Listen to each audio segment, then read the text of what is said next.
the most important thing in coaching is the will to win. It's the absolute most important thing there is. And if winning is really important to you, then you're going to figure out how to win. And there are a lot of coaches that are just happy to have a good salary. But I never, I'd have played for nothing. I'm expecting everything from that kid as a player, and if I'm not getting everything, he's going to know about it. But in turn, that kid should be able to expect everything from me as a coach that will be of benefit to him. And so that was my coaching philosophy. The kid should be able to demand of me what I demand of them. Right, I never took a sloppy win for granted. I was as irritated by a sloppy win as I was for a loss. I didn't think there was much difference, except on the scores table. You've won one more game.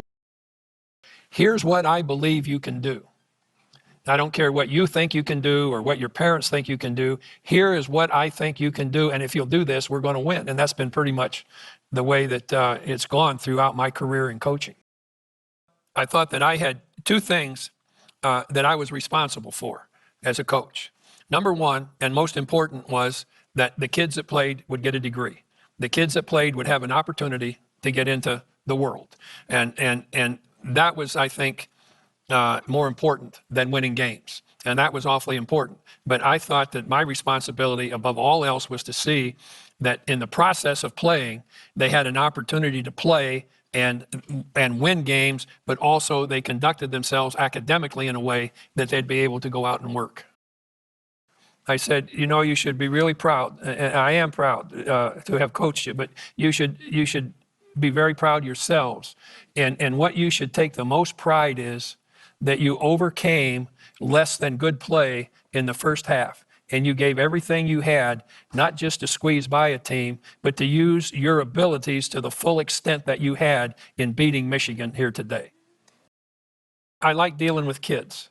Thought I was doing something more than for me when I coached. I'm really pleased that I can look back over the years that I coached and the kids that I coached, knowing that these kids all got a degree. And that's second. They won a lot of games, but more important to me was that when they were through with us, they went away with an education.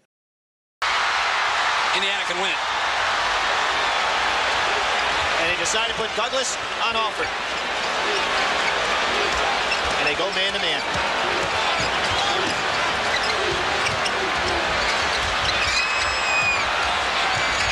Smart takes the shot, and the Hoosiers with 3 seconds. Well, here it goes. Indiana wins the championship. Keith Smart is the hero. There's Bobby Knight moving on into history. Think about those two kids that kept alternating, come inside, and kept moving, and they kept, everybody had to look at them. And then all of a sudden, there was that opening. And I say to those two kids, Keith gets all the credit in the world for making the bucket that wins the game. But those two kids made it possible by working to be alive. But you'll notice that time's running out, and one of the two kids did receive a pass. But before going up with the shot, he recognized how open Keith was. And for those two kids to do that, that to me remains in my mind for 40 years that I coached. It was the smartest play I ever saw. This quote that's on the wall that says, attributed to you, most people have the will to win, but very few have the will to prepare to win. You've got a kid that's a pain in the ass. Well, you've got to figure out how to win for that kid, and I think that's what winning is all about. Winning is not a sometime thing, it's an all the time thing. And you don't win once in a while, you've got to figure out how to win all the time. And that to me is the most important thing almost about life. I would hope that each and every one of us does have a rewind button. And by that I mean something that we didn't do, that we could have done or should have done to make life better for somebody else. Among all those people that have cheered those teams on, rooted for those kids, there's something that those fans will be people that I'll treasure the rest of my life.